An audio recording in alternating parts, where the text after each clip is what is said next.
किसान भाइयों, सभी को मेरा सादर नमस्कार।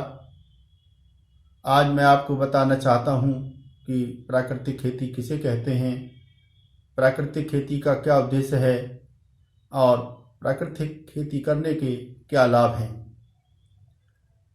साथियों, प्राकृतिक खेती करने में हम रासायनिक उर्वरकों, फसल सुरक्षा रसायनों, कीटनाशी, फफूंदीनाशी और खरपतवार नाशी रसायनों का प्रयोग नहीं करते, बल्कि प्रकृति के ऊपर आधारित जो खेती की जाती है उसी को हम प्राकृतिक खेती कहते हैं। साथियों, हमारे द्वारा आजकल की जाने वाली रसायन आधारित खेती में प्रयोग होने वाले रसायनों से होने वाले नुकसान से बचाना ही प्राकृतिक खेती का मुख्य उद्देश्य है।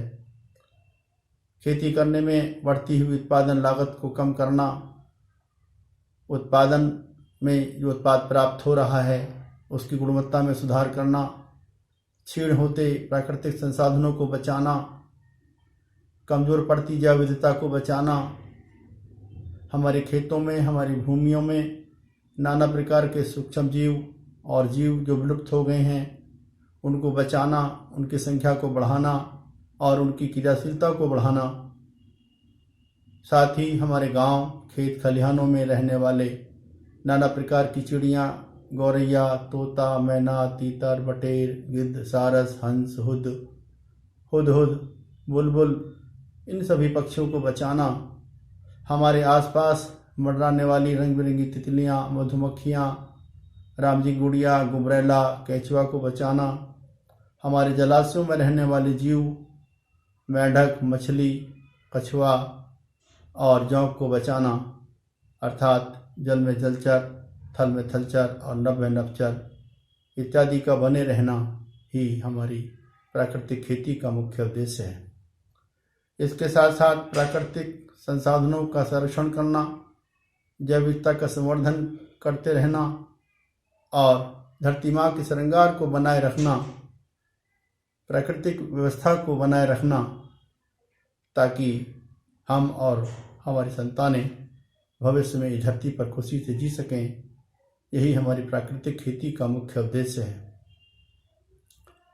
साथियों, किसी भी फसल की उपज मिट्टी के भौतिक, रासायनिक और जैविक गुणों पर निर्भर करती है। प्राकृतिक खेती करने से मिट्टी के भौतिक, रासायनिक और जैविक गुणों में सुधार होता है, जिससे हमारी उत्पादन लागत कम आती है, उत्पादन अच्छा होता है और गुणवत्तापूर्वक होता है। प्राकृतिक खेती करने से हमारी मिट्टी में पानी को रोकने और सोखने की क्षमता बढ़ जाती है, जिस कारण हमारी भूमि में नमी बनी रहती है, पानी का वाष्पीकरण कम होता है, हमें अपनी फसलों में कम सिंचाई की आवश्यकता पड़ती है, अर्थात पानी की बचत होती है, हमारा भूगर्भ जल बचा रहता है और भूगर्भ जल स्तर ऊपर उठता है। प्राकृतिक खेती करने से जैव विविधता बनी रहती है, जिस कारण हमारी फसलों में लगने वाले कीट और रोगों के प्रकोप में कमी आती है। प्राकृतिक खेती करने से हमारे खेतों में रहने वाले नाना प्रकार के सूक्ष्म जीवों और जीवों की संख्या में बढ़ोतरी होती है, जिससे हमारी उत्पादन अच्छा होता है और गुणवत्तापूर्वक होता है। इसके साथ साथ प्राकृतिक व्यवस्था बनी रहती है, प्रकृति का सौंदर्य बना रहता है।